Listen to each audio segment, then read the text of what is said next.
Mga kwento ni Felmo.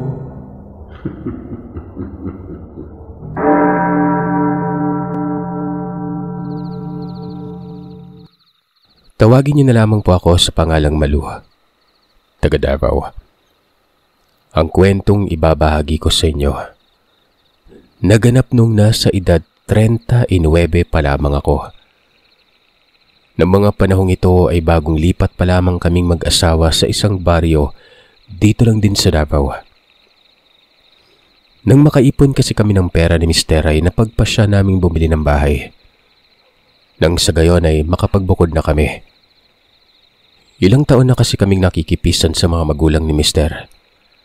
Kaya't kating-kating na talaga kasi ako makapagbukod noon. Hindi ko kasundo ang binan kong babaeng ubod ng tsismosa. Pinagtitiisan ko na nga lang siya alang-alang sa binubuo kong pamilya noon. Hindi naman gaanong kalakihan ang bahay na nabili ng mister ko at hindi rin nalalayo sa mga kapitbahay. Kaya't panatag naman ako noon. Pero kahit na maaliwalas tingnan ang bagong bahay na tinitirahan namin, Sir Seth, may kakaiba akong nararamdaman at hindi ko yun kayang ipaliwanag kung ano. May mga pagkakataon kasi na kapag abala ako sa ginagawa sa kusina, may nasisipat akong babaeng mabilis na dumadaan sa likuran ko. Kapag nililingon ko naman ay wala namang tao nun. Kitang-kita ko yun mula sa gilid ng mga mata at sobrang bilis lamang nun. Minsan ay nakakarinig ako ng sitsit o kaya ay may tumatawag sa pangalan ko at boses ito ng isang babae na nagmumula sa likuran ng bahay. Hindi ko na lamang pinansin ang tumatawag sa akin mula sa likuran ng bahay namin. Puro mga naglalaki ang puno ng kahoy ang nasa likuran nun at malabong may magagawing kapitbahay doon. Kaya iniisip ko na lamang na guni-guni ko lamang ang mga naririnig at napapansin ko. Kumbaga, nung unay hinahayaan ko lang ang kakaibang mga napapansin sa bahay na yon. Ako, baka naninibago lamang ako. 4 lang kasi kami sa bahay. Ako, ang asawa ko at ang 2 anak ko. Pero habang lumilipas sa mga araw, hindi na talaga magandang nararamdaman ko. May kakaiba talaga sa bahay na yon. Hanggang sa isang araw nga, kasalukuyan kong binabantay ng bunso kong anak na si Luisa. Nasa ika-4 na taong gulang na siya noon at ang panganay ko namang anak na si Carlo. Nasa 8 taon na. Dahil sa medyo naburyo ako ng mga oras na yun kaya't napagpasyan kong magbasa-basa na muna ng mga magazine para naman kahit papano ay hindi ako antukin habang nagbabantay. Noon ngang abala na ako sa pagbabasa, nakita ko pang naglalaro lamang sa gilid ko ang bunso kong anak. Kung kaya naman ay panatag lamang akong nagpatuloy sa pagbabasa nun.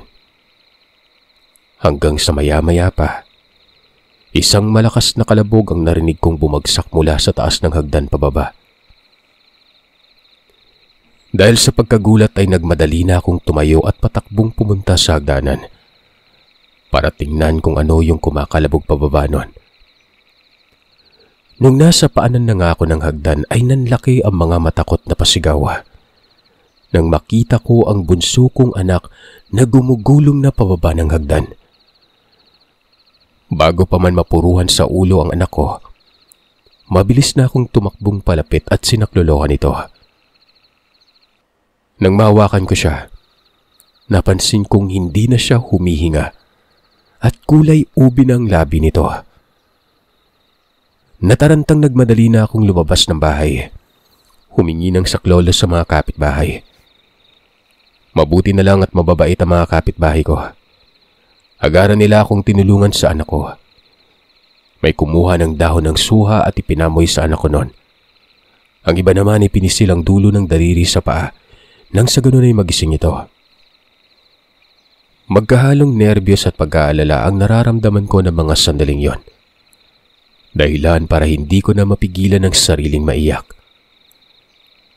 Alalang-alala ako sa sinapit ng anak ko. Hindi ko alam kung paanong nangyaring nalaglag ito sa hagdan. Gaya nga ng sabi ko, habang nagbabasa ako ay nakita ko siyang nasa tabi ko't naglalaro. Gulong-gulo na talaga ako ng mga sandaling iyon. Hindi ko mawari kung bakit nangyari yon sa anak ko. Dahil sa pagkataranta ay kinuha ni Manang Lolet ang anak ko at pinagtulungan na nilang asikasuhin yon. Ito na nga ba yung sinasabi ko? Hindi maganda ang kutob ko sa bahay na yan. Halos lahat na lang yata ng nakatira dyan may mga ganitong pangyayari. Tiningnan ko si Manang Lolet at nagtatakang tinanong kung ano ang sinasabi niya. Magsasalita na sana ito pero hindi na yun natuloy pa. Dahil agad na tinapik siya ni Aling Minda at tiningnan ng makahulugan. Kasabay naman ito, narinig ko ang malakas na pag-iyak ng anak ko. Dali-dali kong nilapitan si Luisa at niyakap ng mahigpit. Nawaglit na rin sa isipan ko ang tungkol sa nabanggit kanina ni Manang Lolet doon sa bahay na yon. Magmula noong malaglag ang anak ko sa hagdanan, Sir Seth, ay hindi na ako napapanatag. Palagi niya na kasing sinasabing may nakikita siyang babae sa taas ng hagdan. Tinatawag siya palagi at gusto umanong makipaglaro sa kanya. Ilang beses ko namang tinitingnan yon pero wala akong nakikita. Sa isip-isip ko pa noon ay imahinasyon lamang ang sinasabi ng anak ko at hindi totoo. Kumbaga, normal sa edad niya. Pabalik-balik na rin ang lagnat niya tuwing gabi ay sobrang init niya na umabot pa sa puntong kinukumbulsyon ito. May mga maliliit na sugat din ang biglang naglabasan sa braso at binti ng anak ko. Alam mong parang kinukurot siya gamit yung matatalas na kuko. Ilang beses na naming mag-asawang dinala sa pahay paggamutan ng bunso naming anak para masuri at mabigyan ng gamot pero ganun pa rin. Paulit-ulit pa rin itong nilalagnat at palagi niyang binabanggit ang tungkol sa babaeng nasa taas ng hagdanan. Minsan pa ay may binabanggit itong pangalan na nagngangalang Sabrina at sa tuwing nababanggit niya yon, grabe ang takot na makikita mo sa mukha niya. Kapag naman tinatanong ko si Luisa kung sino ang babaeng nababanggit sa tuwing mataas ang kanyang lagnat, wala naman itong matatandaan. Kaya wala akong idea kung sino ang babaeng yon. Siguro mas magandang dalhin na natin sa manggagamot yung anak natin. Baka mapagaling siya ng manggagamot. Minsang sabi ni Buboy noon. Mas mabuti pa nga, boy. Hindi ko na kasi alam ang gagawin ko. Lalo na kapag nasa trabaho ka at tumataas yung lagnat ng anak natin. Kakatapos ko lang punasan ng tubig na may suka ang anak ko noon. Mataas na naman ang lagnat niya. Mabuti na lang at maagang umuwi ng gabing yon ang asawa ko mula sa trabaho. Napagpasyan nga naming mag-asawang dalhin sa manggagamot na kakilala ni Buboy ang anak namin kinabukasan. Kinuha ko ang palangganita at sinabihan ng asawa kong siya na muna ang magbantay sa anak namin. Naitatapon ko lang sa lababo ang ginamit kong tubig na pamunas. Tumango naman ito at nagwikang mamaya na lamang siya lalabas ng bahay para manigarilyo pagkatapos ko maglinis. Lumabas na nga ako ng kwarto at naglakad na pababa ng hagdan. Nang nasa kalagitnaan ako ng hagdan, Sir Seth, nalaglag ang labakarang bitbit ko. Saglit akong huminto sa paglalakad at pinulot ang labakarang yon. Saktong pagyuko ko mga kagiliw. Para sana'y pulutin na ang nalaglag na labakara. Merong mabilis na dumaan sa gilid ko, paakyat ng hagdan. Sinundan pa ng mahinang paghagikik ng tawa. Boses yun ng isang babae. Naiwan pa sa ilong ko ang mabahong amoy na akalain mong isang imbornal. Kaagad na umayos ako ng tayo at nilingon ang taas ng hagdan. Walang tao. Ni anino ay wala akong nakita. Ginapangan na ako ng kilabot sa katawan at nagtaasan ng mga balahibo ko sa batok. Nag-umpisa na rin akong kabahan sa isiping baka totoo ang sinasabi ng anak kong may babae nga ang nagpapalakad-lakad sa hagdan. Sandaling ipinilig ko ang ulo at winaglit sa isipan ang tungkol sa kababalagang namumutawi. Inisip kong baka namamalikmata lamang ako. Hindi totoo ang mga pinapapansin ko. Nagmadali ko nang kinuha ang labakara at naglakad na pababa ng hagdanon.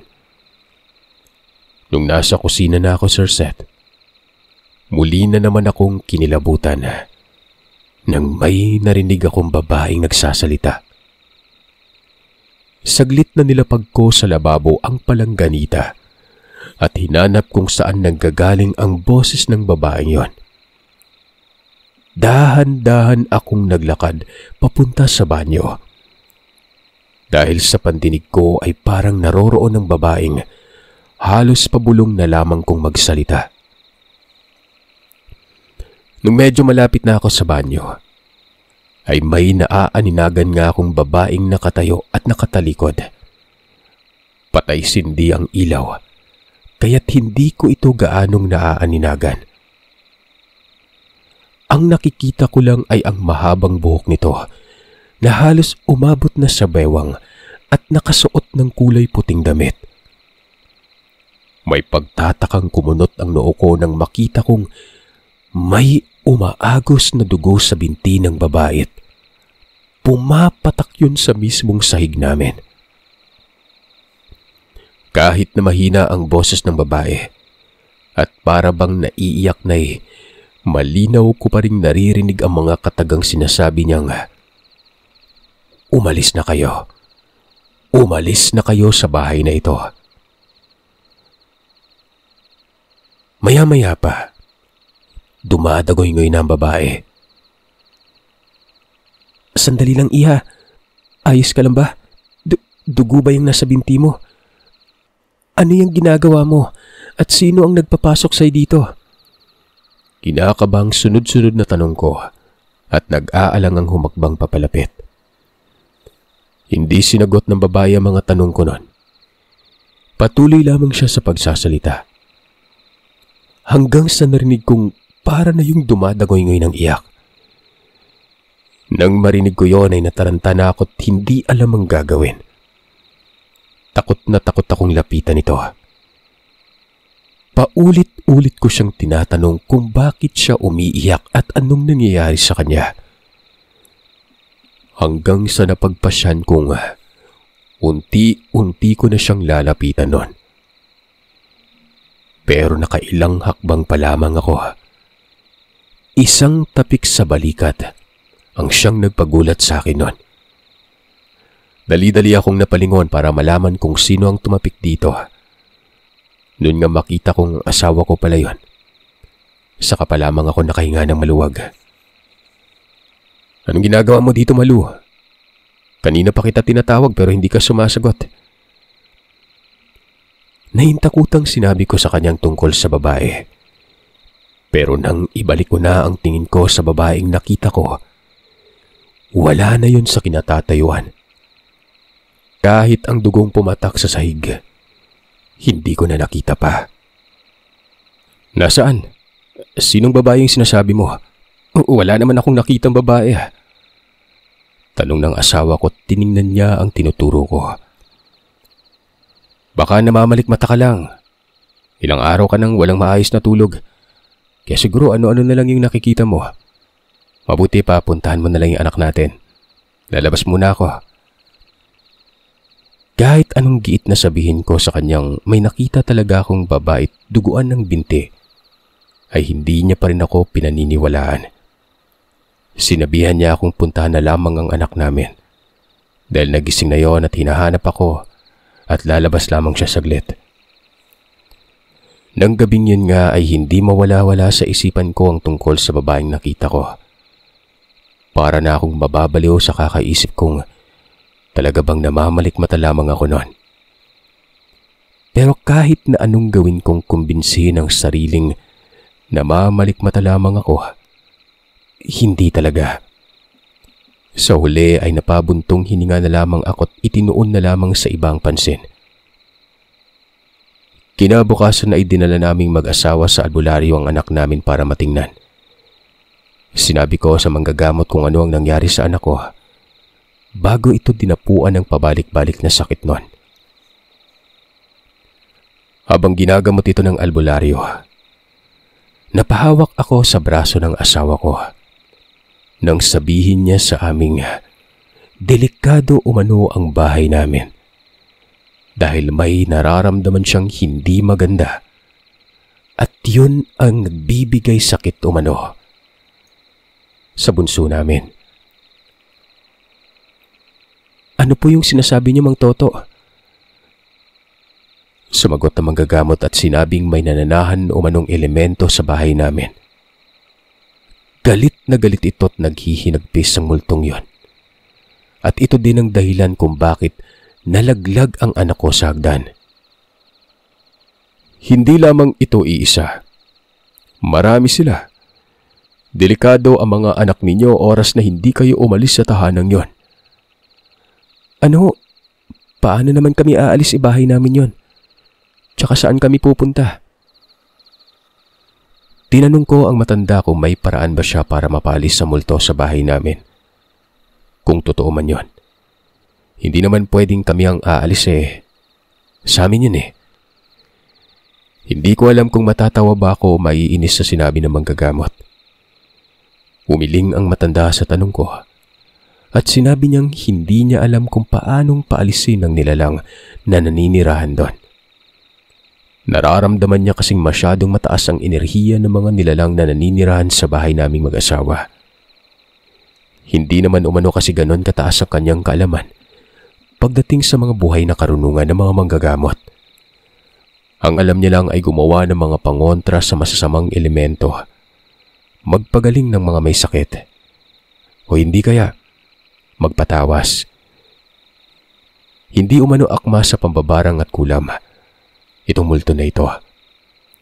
Mga tipong simpleng sakit lamang ang alam niyang gamutin, gaya ng nausog at ginagambala na mga kung ano-ano mga lamang lupa. Sigurado ba kayo sa sinasabi niyo, Mang Toto? Alam niyo kasi ilang buwan na kaming nakatira sa bahay pero ngayon pa lang kami nakaranas ng ganito. Pasensya na po kayo Hindi ako kumbinsido sa sinasabi ninyong multong mapanakit. Sambit ng asawa ko. Marahang tinapik ko sa braso ang mister ko para tumigil ito sa pagsasalita. Ako naman ang nagtanong kay Mang Toto at kinulit siya kung talaga bang wala siyang kakayahang magtaboy ng mga ganong klaseng nilalang. Hindi nakapagsalita ang manggagamot nang biglang sumingit ang asawa ko. Humingi siya ng pangontra laban sa mga masasamang elemento. Kung sakali mang totoo umano ang sinasabi ni Mang Toto noon. Inumpisa nang ang gamutin ni Mang Toto ang anak ko't makaraan ng 1 oras mahigit. Bumaba ng lagnat ng anak ko at unti-unti nang naghilom ang mga sugat sa braso at binti niya. Matapos gamutin ng anak ko ay pinauwi na kami ng manggagamot. Pero bago kami lumabas ng bahay nito, kinausap ako at binili ng huwag ipapahubad sa anak ko ang habak na ginawa niya. Hanggat suot niya ang habak ay hindi umano ito malalapitan ng kahit na sinong nilalang o ng anong elemento nun. Nag-abot din siya ng isa pang habak at para naman yun sa anak kong lalaki. Makalipas ang ilang araw ay naging maayos naman ang lahat. Ang buong akala ko ay wala nang kababalagan pang mangyari sa bahay namin. Kung kaya naman naging panatag ako. Sa isip-isip ko pa, hindi naman pala totoo ang sinabi ng manggagamot na may ganong klaseng mapanakit na multo. Dahil kung totoo man yun, bakit wala na itong pagpaparamdam pa? Hanggang sa isang gabi nun, kasalukuyang naligo sa banyo ang asawa ko nang bigla na lamang itong nagtatatakbo palabas ng banyo at nakatapis lamang ng tuwalya. Nagkataon namang nasa kusina ako't naghahanda na makakain nun. Paglapit niya, Nag-aalalang tinanong ko siya kung ano ang nangyari at bakit hindi nito tinapos ang pagligo. Damang-dama ko ang takot ng asawa ko habang nagkikwento ito't ayon nga sa kanya, habang naliligo siya ay may nakita siyang babaeng basag ang muka. Halos mapuno umano ng bubog at may malaking hiwa sa leeg na para bang nilaslas yun. Nanlilisik ang mga matang nakatitig yun sa kanya at habang nakangat walang humpay sa pagtulo ang dugo sa bibig nito. Nagpapakawala umano yon ng nakakatakot na boses. Sinabi niyang multo umano ang nakita niya. Siguradong sigurado siya doon. Pinagsabihan ko pa nga sa Sir Seth na siya nang nagsabi na walang multo sa lugar. Tapos ngayon, magiging matatakotin na rin siya. Kumbaga, iniiba ko yung usapan o yung ambience gawa ng kinakabahan na rin ako noon. Para patunayan ko sa asawa kong namamalikmata lamang siya't wala talagang multo sa bahay namin naglakad na ako papunta sa banyo. Paulit-ulit na sinabihan siyang hindi totoo ang sinasabi niya. Namamalikmata lamang ito gaya ko noon. Mabilis namang sumunod sa akin ang mister ko. Dali-dali niya akong hinarangan at sinabihang tapusin ko na lang umano ang ginagawa ko sa kusina. Pupunta na lang siya sa kwarto para magbihis nun.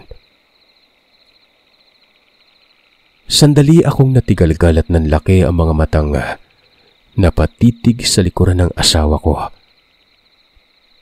Pigil ang hininga ko nun.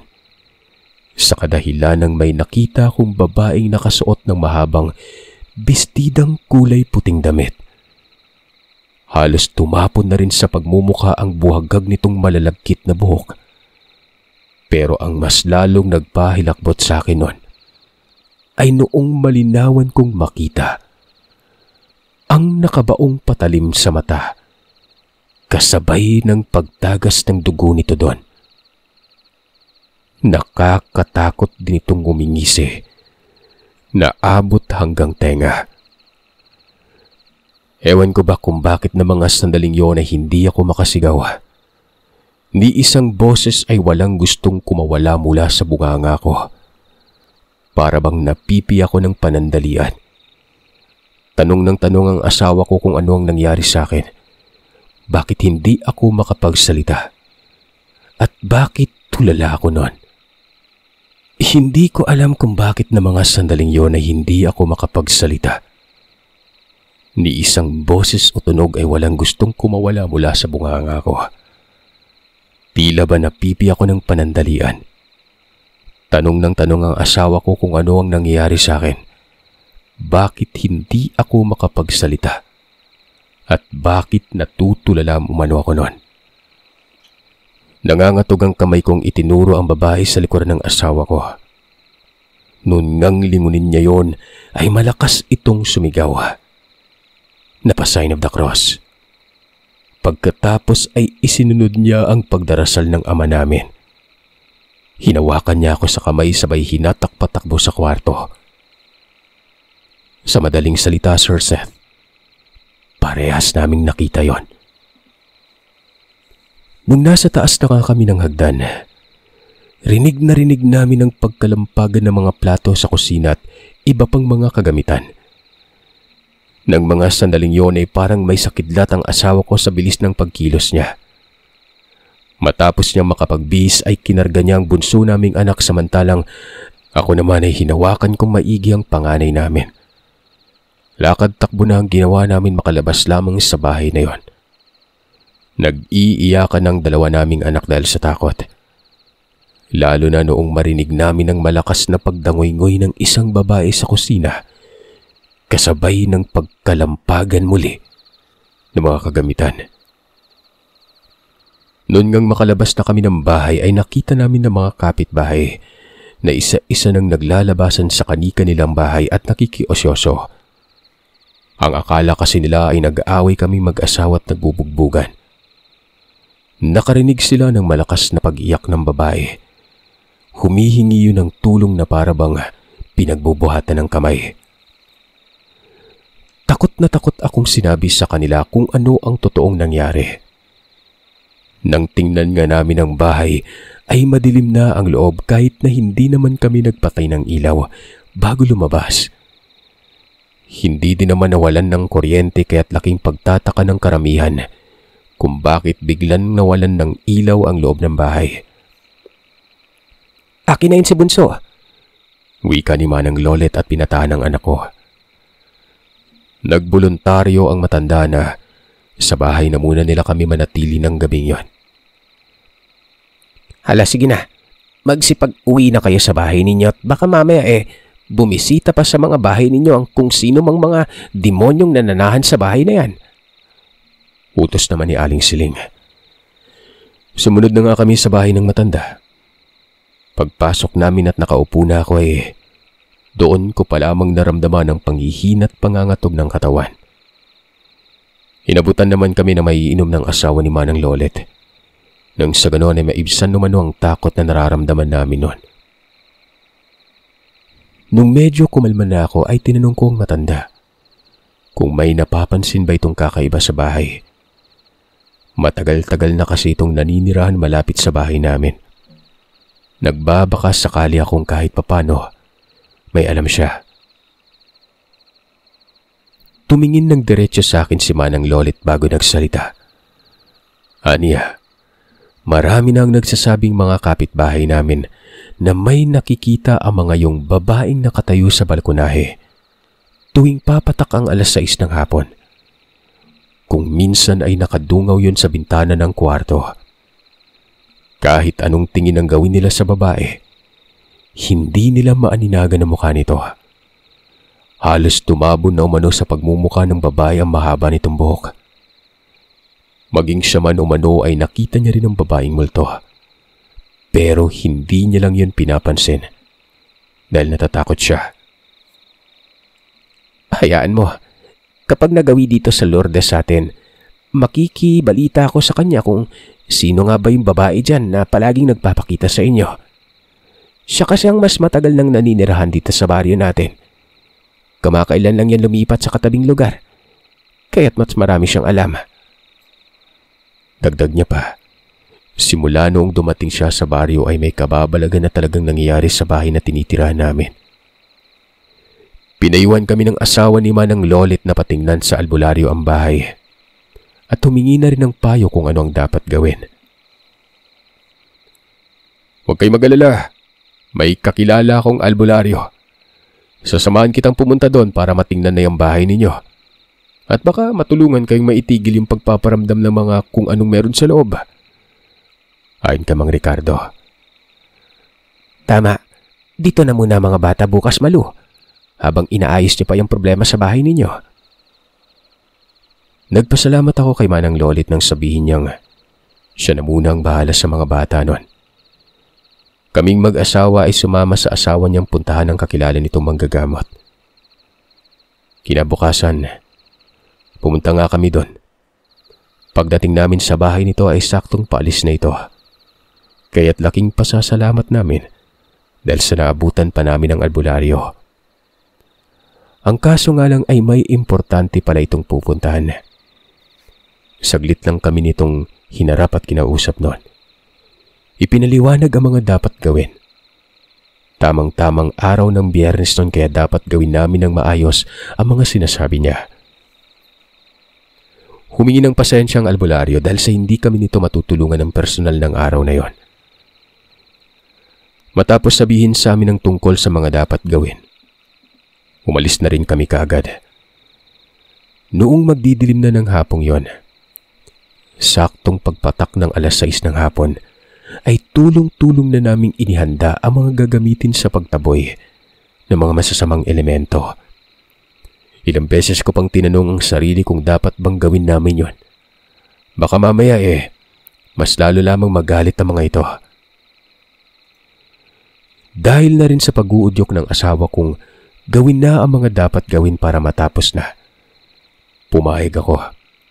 Sinunod ang lahat ng mga sinabi ng albularyo. Tinulungan kami ni Mang Ricardo na maghanda ng mga gagamitin. At noong maayos ng lahat at uumpisa na sana ang gagawing pagtataboy dito, sa awa ng Panginoon, tumating ang albularyo. Nagwika siyang natapos niya ng maaga ang gamutang ginagawa sa karatig baryo kaya't pumunta na kaagad siya sa bahay namin. Agad itong nagpausok ng kamangyan at may mga inialay na iba't ibang uri ng prutas at pagkaing hindi hinaluan ng asin. May mga binanggit siyang orasyon at pagkatapos ay nakiusap siya sa mga itong umalis na ng matiwasay sa bahay at huwag na kaming guluhin pa. Pero gayon na lamang ang pagtayuan ng mga balahibo ko nang biglang humangin ng napakalamig. Kaagad na inutusan kami ng albularyong lumabas na ng bahay. Siya na raw ang bahala sa lahat nun. Saktong paglabas namin na mag-asawa at ni Mang Ricardo, malakas na lumagapak pasara ang pintuan at naiwan sa loob ang albularyo. Tara na, lumabas na tayo ng bakuran nyo. Hayaan na natin yung albularyong tumapos sa mga pesteng multo dyan sa bahay nyo. Hani pa ni Mang Ricardo nun. Sandali lang, awat ko sa kanila at nag-aalalang nilingon ng pintuan.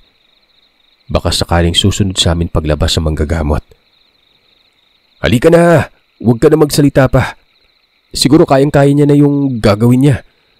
Kaya nga tayo pinapalabas, di ba? Tawag naman ng asawa ko. Nagmadali na kaming lumabas ng bakuran. May iilang mga nakikiosyoso at ang iba naman walang tigil sa pagdarasal. Ilang sandali pa, meron na kaming naririnig sa labas ng bahay. Mula sa loob ay may mga hiyawan at iyak nun. Boses ng babae. Walang tigil din sa pagsigaw ang albularyo na parabang tinataboy niya nga yung nilalang na yon. Kapag tumatahimik na yung bahay, lalabas yung albularyo na ito. Ilang araw itong nagpabalik-balik sa bahay namin. Mas siguro lang na wala na talaga ang mga multot na itaboy niya lahat.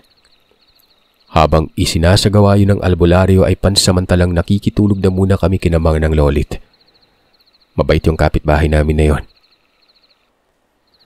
Nung magawi ang kakilala ni Manang Lolit na si Aling Lourdes, doon ko nalaman ng buong katotohanan kung bakit hindi matahi-tahimik ang multo sa bahay namin at kung bakit hindi ito umaalis. Ayon kay Manang Lourdes, noon raw ay may magpamilya ang nagpatayo ng bahay sa baryo. Yun nga yung bahay na nabili namin mag-asawa. Magmula ng araw na lumipat ang magpamilyang yon, gabi-gabi silang nakakarinig ng ingay, para bang nagbabangay na mag-asawa. May mga kalampagan na aakalain mong nagbubugbugan. Pagkatapos ay may umiiyak na babae.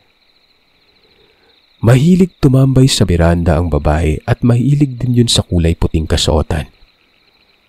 Hindi yun nakikipag-usap sa mga kapitbahay at napapansin nilang parang iniiwasan sila ng mag-asawa, lalo ng babae nun. Ang hinala nga raw nila noon ay pinagbabawalan ng babae ng asawa nitong makipag-usap sa kahit na sino mang mga kapitbahay. Isa pa ay awang-awa nga raw sila dahil sa nakikita nilang palagi na lamang may pasa ang babae sa mukha at sa ibang parte ng katawan niya. Parang siloso umano yung lalaki.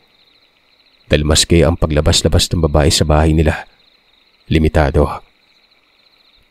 Gusto nga raw sana makipagkwentuhan ni Aling Lourdes dito para naman kahit papano ay makilala niya yung bagong kapitbahay. Pero hindi niya ito matsyempuhan. Gusto niya sana makiusisa kung ano nga bang nangyayari at bakit palagi na lang silang nakakarinig ng bangayan. Hanggang sa ilang linggong nakalipas, nabalitaan na lamang nilang nawala na umano sa katinuan ng babae at sinasaktan na nito ang sarili at sinusugatan. Hanggang sa hindi niya nakayanan ng pag-iisip niya, nagpatiwakal. Patay na ang babae ng makauwi ang asawa. At ang mas lalong nakakapanlumo, buntis ang babae ng 4 na buwan. Ayon sa mga balita ay sumabay umano yung depresyon ng pagkabuntis nun kaya ito lumala. Pero ang hinala ni Aling Lourdes ay pinatay ito ng sariling asawa, na kunwari ay pumasok lamang sa trabaho para sabihing nagpakamatay yung babae. Matindi kasi umano ang sugat na natamo ng babae. At yun nga, ilang araw ang nakalipas, nalaman din ang buong katotohanan ng pagkamatay nito at nahuli na ang totoong salarin niya, ang kanyang asawa.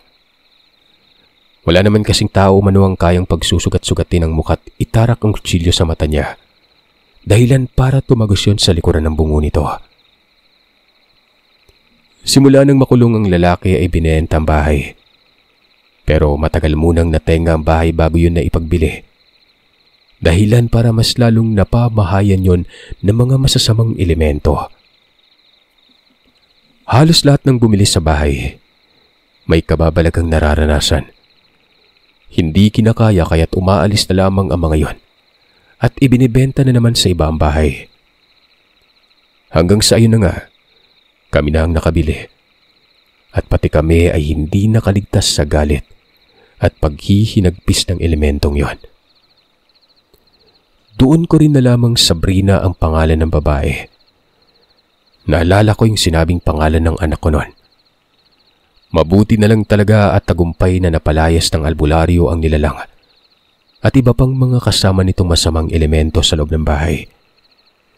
Kaya naman panatag na akong naninirahan ng maayos sa bahay na ito, na minsan nang pinamumugaran ng ganitong elemento.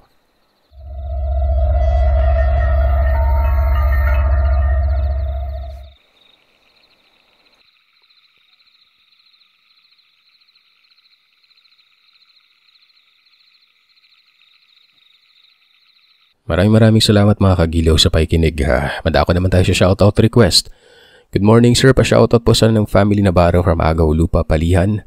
Mga listener niyo po kami since 2022. Thank you. From Say Navarro. Sir, magandang hapon from Taiwan. Pa-shoutout naman ako sa next mga upload sa YouTube. Shoutout sa mga tropa ko, mga kasama ko sa work dito sa Taiwan. Hani, Jiro, Avril, Alondra, Ethel, Ems, Lisa, Maylene, Ria at sa nag-iisa kong partner, Errol. Salamat sir, araw-araw akong nakikinig sa mga uploads mo sa lahat ng channel mo. 4 years na akong listener at pinaka-favorite ko talaga lagi is yung Aswang Stories at Kulam. More powerful from MJ Jar. Shout out din kay Simply Jessie Vals. Good day sir, pag-greet naman ng happy 25th birthday. Belated po sa kanilang bunsong kapatid na si Lovely Ann Pexon from Ces Legazpi, Guevara. Magandang gabi sir. Shoutout po ang anak ko na avid fan. Mag-birthday na po siya ngayong March 11. Belated happy birthday. Sobrang saya niya. Sana mapagbigyan mo po kami. From Leona Rhea Sikig. Happy birthday po. Belated happy birthday. Sir, sana makapag-upload po kayo ng news stories para may libangan din naman ako dito sa Jeddah. Napakinggan ko na po kasi lahat ng stories nyo. I started listening in your YouTube channel last 2021. Bagong panganak pa naman po. Pa-shoutout nga pala dyan sa asawa ko sa Pinas, Elmer Tali. And sa anak namin, antayin nyo ako. Please, wag kayong mangapit. Saya. I love you daw from Cristel Doroy. Sir, good evening. Sana mabasa niyo ito. Pa-shoutout po ako pati na rin yung best friend kong si JM Parcon. Silent listener niyo siya, nahawa sa akin sa pakikinig simula nung grade 11 kami hanggang ngayon na college na. Matagal na po ako nakasub since 2019 or 2020 nung pandemic. Always kami nakikinig sa lahat ng story. Halos lahat napakinggan na. Favorite pala namin yung kay Roberto. Thanks po sir. Sana ma-shoutout kami. Itago niyo lang po ang last name ko. Bale, Venice Lorraine lang po ang sabihin nyo. Yan.